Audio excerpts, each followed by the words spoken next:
But hold on.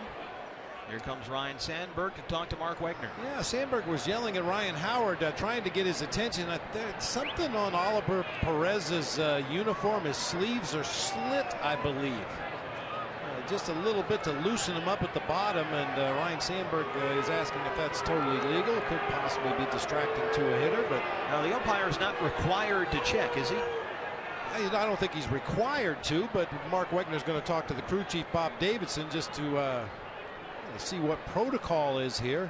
Now remember, of course, you go back to the Yankees and the Red Sox and the Michael Pineda pine tar incident when he had pine tar all over the back of his neck. Nothing that obvious here, but Bob Davidson, the crew chief, is going to talk to Oliver Perez. They're going to go make him change shirts, I think. In fact, he might do it right on the field. Well, it's zombie night, so you never know what you're going to get. At the 3/4 length, but apparently because it was flapping a little bit as he was out there on the mound, possibly a distraction for the hitter, and he just took him off. He has ditched the undershirt. Oh, there you see, yeah, the vertical slit up the sleeve. That's the point of contention. Really, that's distracting? Well, once again, we're getting into letter of the law or common sense. John Farrell has made a pitching change, and he called Luis Perez into the ball game, and Perez was on the mound, and then the umpire came out, and it appeared as though the problem was the uneven length of his sweatshirt. Bill Wilkie says, you got to make a change here, and you can see John Farrell pointing to the sweatshirt, and had something to do with the length, the uneven length of the sweatshirt. I assume it looks like Perez has gone into the clubhouse to change sweatshirts. He'd go through all of the gyrations. You can see Bill Wilkie is out there, and I don't know what it is. I don't see anything it's there. Distinct color. Look at the different. I don't know. It's a two-tone jersey. Maybe that's what it is. But he has a. It was two-tone. I tell you what, if you're looking at his sleeve like that, you're not going to have much success hitting. But front of the mounds. What this is about, I don't know. They're looking at Elvis Araujo. Chase Utley's also coming in just to make sure.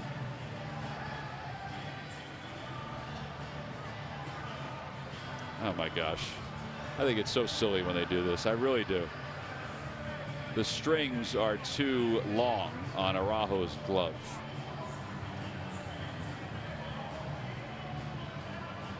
I think Chase is saying exactly that. I mean, it's just silly. Matt, as a hitter, is it silly? I would never notice it as a hitter. Besides, if you're looking at the glove while you're hitting, you're in a lot of trouble. Really? You really are. Ryan Howard, by the way, did a nice job shortening that string.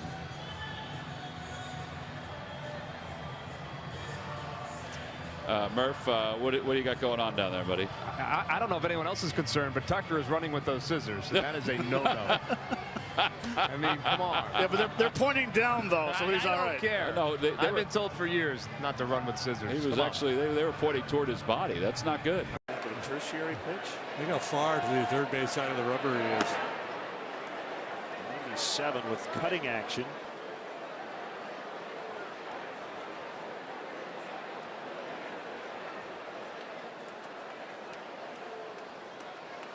I think Joe may be asking whether he's legal or not.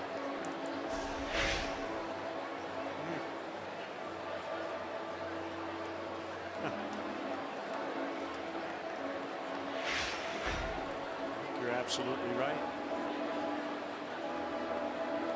So it's Brian Gorman. Maybe they're going to cut to, maybe there's a uniform little distraction or something.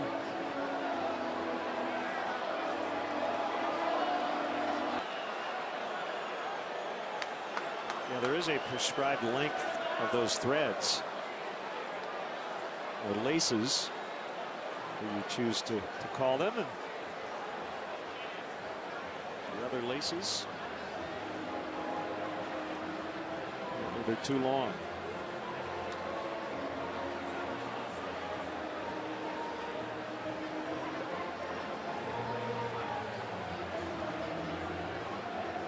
The irony is, a cutting laces off a glove I didn't even notice. Yet Charlie Blackmon stands in center field and hasn't shaved in 5 years. Which is his prerogative, of course. We've had a little fun with that. What's going on here with the long sleeve? White sleeve. Yeah. Long white sleeve. He's going to have to probably change his shirt. It's going to get annoying if he keeps sliding down on him.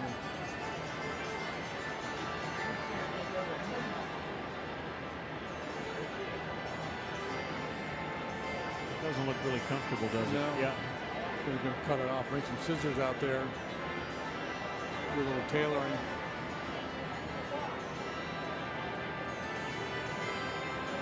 Cut me, Mick. Jay Mainville.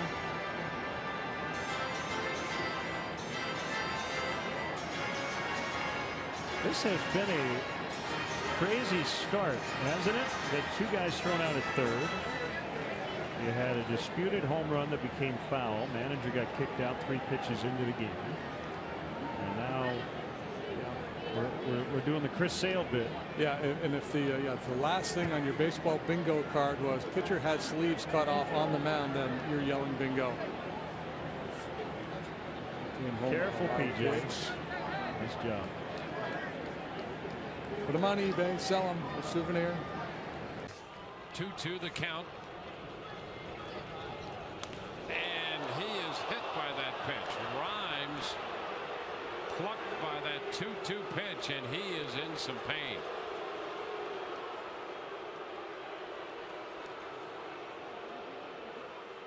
And they'll examine. You can see the mark. Look at the seams right there.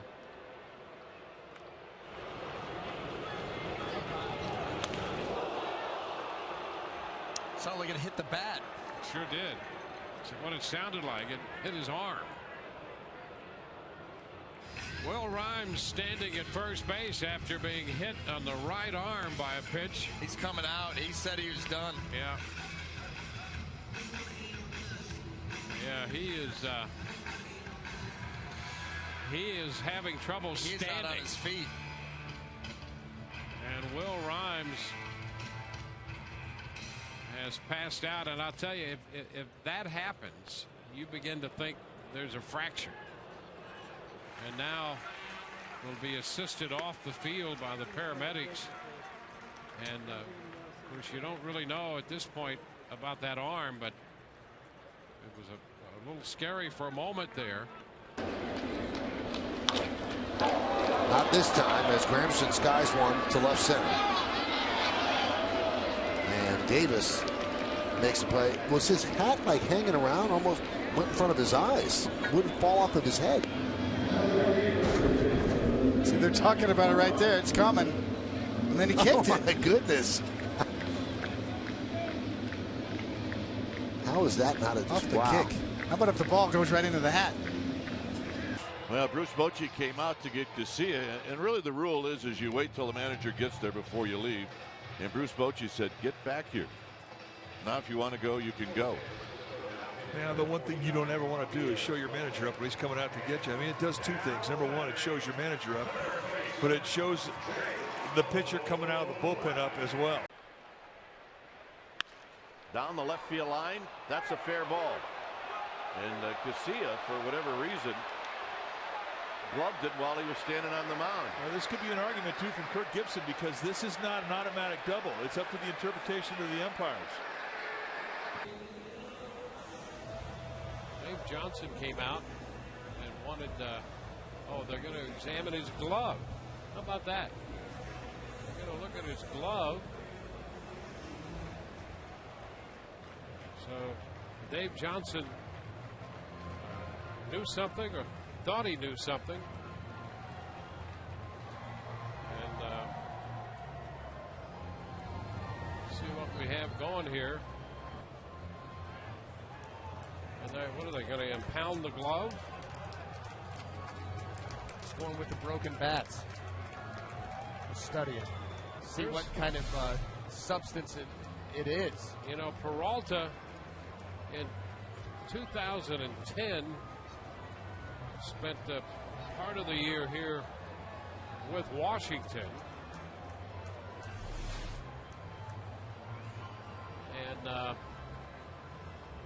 So Davey Johnson came out to challenge Peralta and a piece of his equipment, the glove, and they've confiscated the glove at this point. Yeah, that's not a good sign, because that means they found something.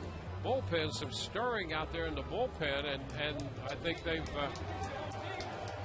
ejected Peralta.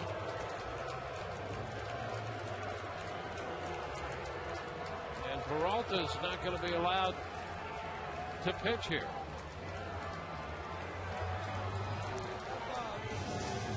So if it's gamesmanship. Only Miguel Cabrera has a higher slugging percentage. That one out in the left center and a base hit. A 732 slugging average against left-handed pitching. 800 plus since joining the Cubs. Cabrera a 792. That ball's loose. And Ransom's going to take second. Cubs get a base on a mistake that should never happen. Wow, that's poorly on the manager.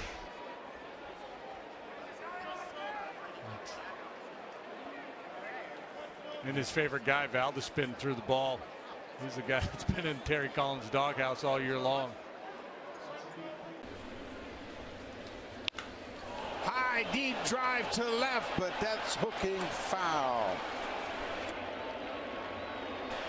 And Jose Bautista is hurt. After he swung that bat, he grabbed his left wrist, and he is in a lot of pain. Right after he swung that bat, you can see him pointing right to his wrist right there.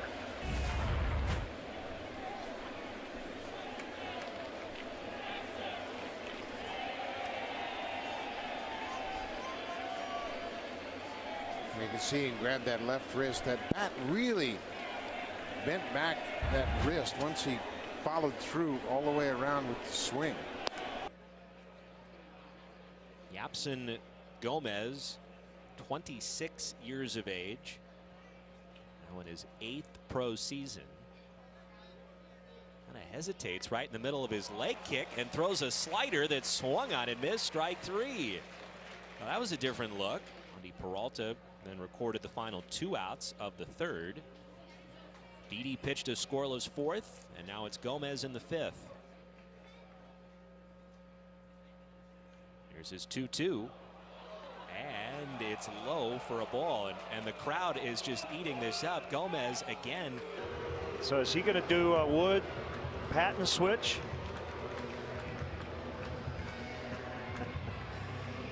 See, because I guess there's one thought here of why did he bring Wood in if he could have just pinch hit for Peralta? Because the thought would be if you double switch, Peralta's coming back. But I think Joe made the move in the previous inning in case it got to Bruce and he was going to do this. Apparently. Is that possible? Well, because otherwise you wouldn't make the double switch if you're just going to have Peralta get out of that inning. He's got 8 warm-up pitches. Yeah. This is something. So I think that answers the question why he brought Wood into the game when he did. Because he might have needed him to pitch. Rizzo will field. Wood covering. Here comes the bat boy out with some gear. So here comes Patton again. Now Brian Price indicating to the home plate umpire Patton. He's saying Patton doesn't get any extra warm-ups. I honestly don't know. Maybe Price was indicating something else. No, yeah, they're waving it. Yeah, they're trying to get Mike Winter's attention. He says, I'm going to give him a couple. And Travis Wood is on the mound. And Pedro Strop is in left. The Cubs have used Wood, Patton, and Strop. 3 relief pitchers in left field tonight. With the kids yesterday. Sanchez gets this one into right field, and it is off the glove of Hop. Here comes Hinsky in to score. Into second base is Freddie Sanchez. Second and third, nobody out. It's 4-2. Keith Duggar, the trainer out there, taking a look at Daly. Tying run is in scoring position with nobody out, and Nate McLouth waiting to come to the plate. Daly just seeing if he's okay. Whoop. Oh, are you kidding man, me? how did that happen? Wow. And he's got to come out of the ball game. That is unbelievable to see an umpire kick a bat right in the path of the pitcher and having the bad luck of stepping on the bat. That is incredible. Look at his ankle. Boy, it rolled over big time. No, that's not happening. Sorry. I mean, Rich Hughes says, pardon nice me. effort. I'm sure he's thinking I'm going to tie it with a two-run homer. Swing and a miss on a breaking ball. Sorry. An off-speed pitch for a strike, and Mets did not have a workout day here, so this morning, for the first time, as all the Mets wore their Gary Carter tribute batting practice jerseys, everybody got a look at just how the ball's going to come off these new fences. With one of his teammates, and the ball was hit off Andino's bat, and he went down like he got shot. Andino couldn't finish batting practice. He was shaken up so much. Albuquerque was taken to a local facility here. I'm sure they'll do all the necessary CT scans and all those kinds of things that they will do just to make sure that he's drive your first play. And what was this? That is literally one of the most unbelievable things I've ever seen. Watch. And he gets a strike. Well, that's They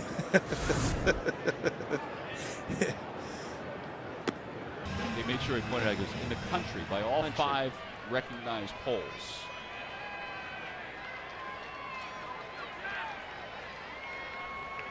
I think the phone is off the hook. I don't think Rod Nichols, I do think it's off the, and I'm being serious. It looks like it's off the hook.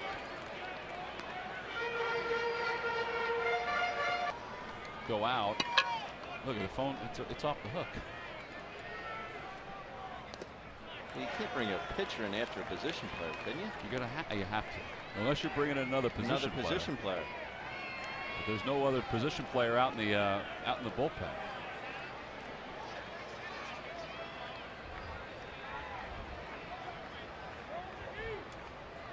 Finally, somebody realizes it, and there you go. The phone's back on hook. And with Ibanez on deck, he's in danger of walking Chavez.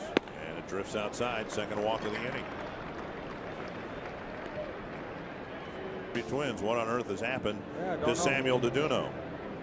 Dave Brumer, the trainer, along with Ron Gardner, coming out and talking to Deduno. You know, I've noticed something. Deduno has almost been flinching when the umpire has thrown him the baseball. And it's not because of the sun, because the sun's been at his back. And I'm wondering whether it's an equilibrium or a vision problem, but several times as Doug Eddings has thrown him the baseball, he's flinched. Like I saw it one time. I thought Eddings kind of surprised him by throwing the ball because he was over by toward the first baseline.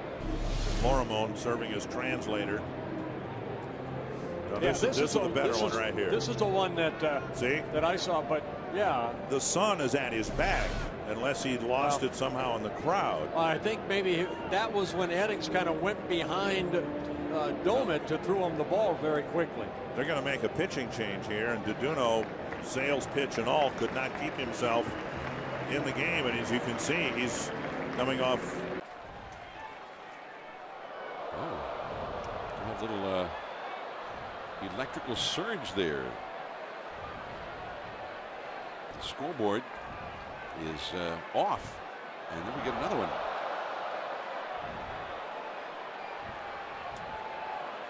The lights all still appear to be on, but we have.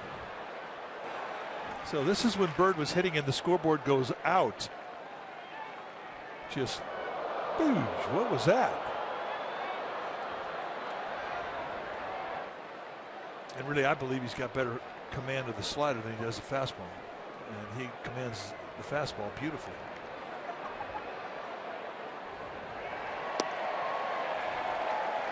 And the scoreboard has been reactivated. Yeah, right in the middle of the pitch, too. Tommy Pham had a light show going on behind center field wall. Here's what happened. Look at the scoreboard up above there. I guess he can't get too mad. I mean, it's his own picture. Come on. How about that little pickoff?